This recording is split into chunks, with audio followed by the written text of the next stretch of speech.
Hey guys, this is Invisible John over here, and welcome back to another Identity V video. And today we are on the China server. And yeah, I have access to the China server, but anyways, like the update has just passed and all servers have been updated. And in the Chinese server, and this is where the personal update comes live to the Chinese server. And here I'm going to show you guys. It's like there are, as we all know, there are a couple of personal changes of the survivors and hunters. And since I'm going to mainly focus on the hunter since I'm a hunter main.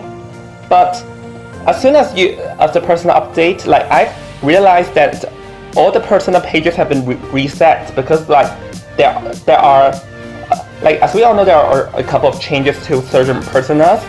So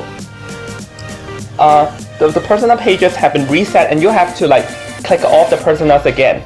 And another thing is that, like as we all know, after this update, you have 120 persona max, but you can see I only have 100, and it means that like it doesn't matter like what level are you still have to continue to play up.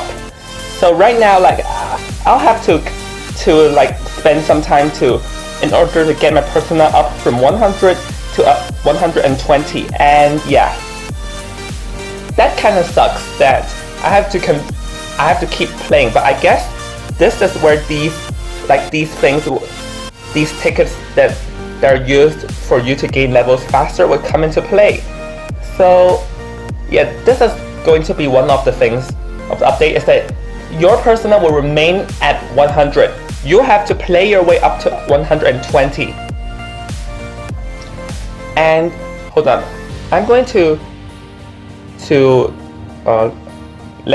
show you guys this, and I've already played around 2 to 3 games after the update, and you can see here this is the last card where you can switch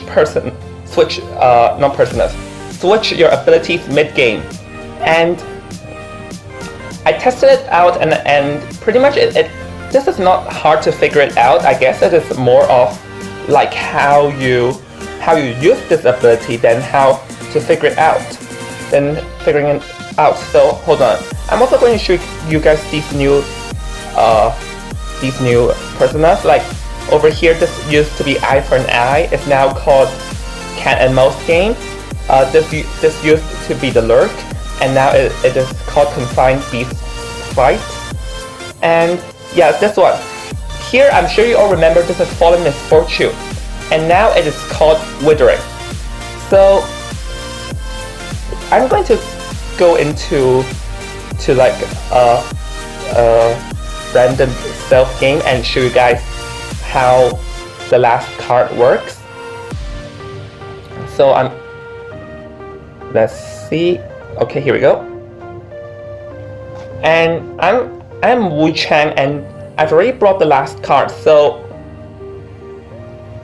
here, in order to let you guys know what I'm talking about, let's try and bring, I'm going to bring Teleport,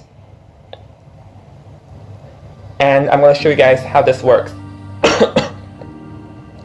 So pretty much how this how the last card works is that after 120 seconds of the game, you can switch your abilities once, as we all know. And here, there's a countdown over here. And how much the cooldown time also matters, right? And the cooldown time would depend according to ratio. And I'm going to show you guys what I mean in a second.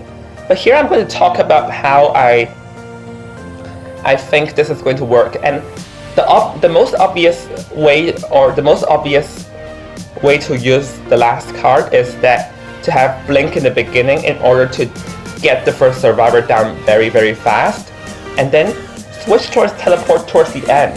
And this is definitely what I'm thinking to use on Wu Chang at the moment. Is to have Blink to get a survivor down fast and Teleport to get a survivor in the end.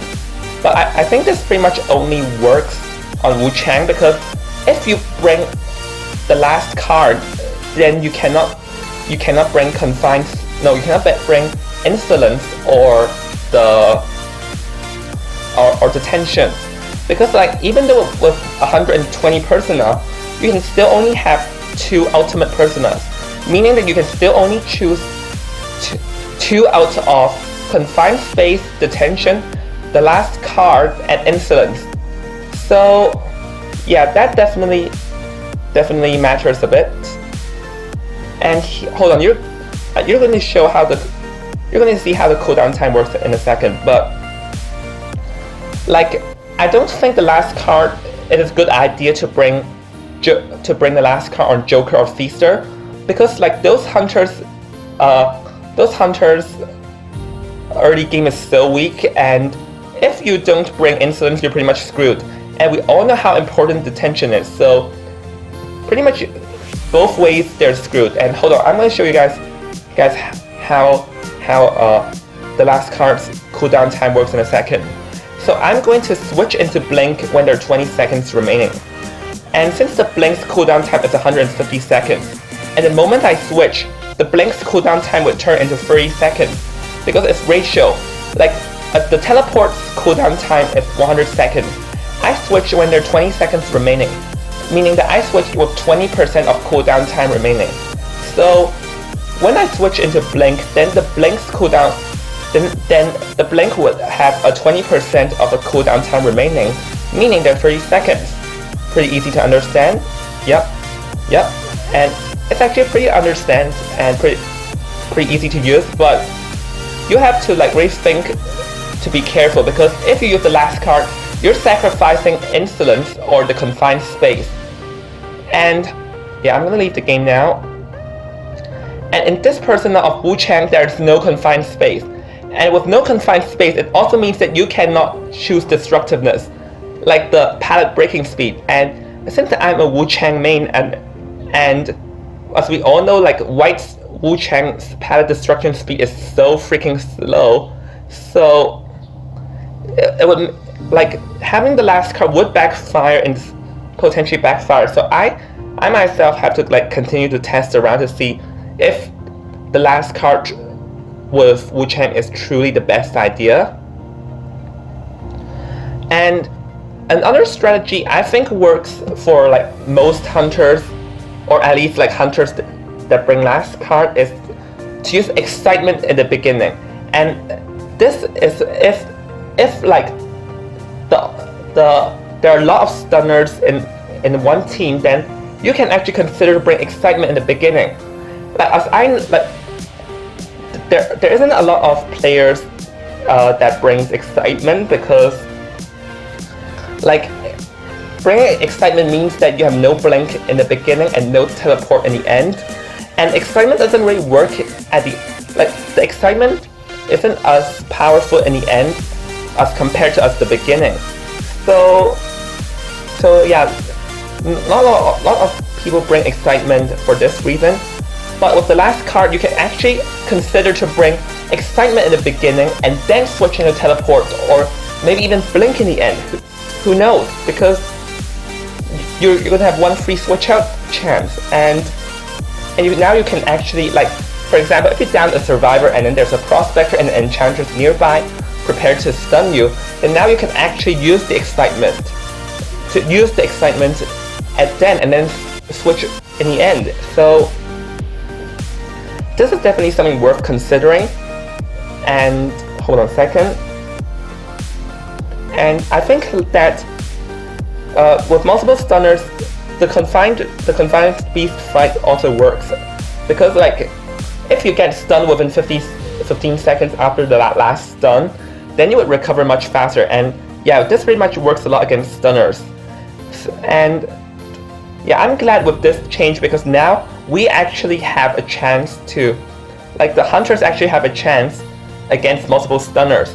And like my Wu Chang has kind of fallen off a bit of my ranks, because it just cannot counter the stunners that well. But I'm definitely going to test the last card out and see if I can use the last card to counter the stunners, and maybe I can actually be a strong Wu Chang player again, because like now I'm kind of struggling with him.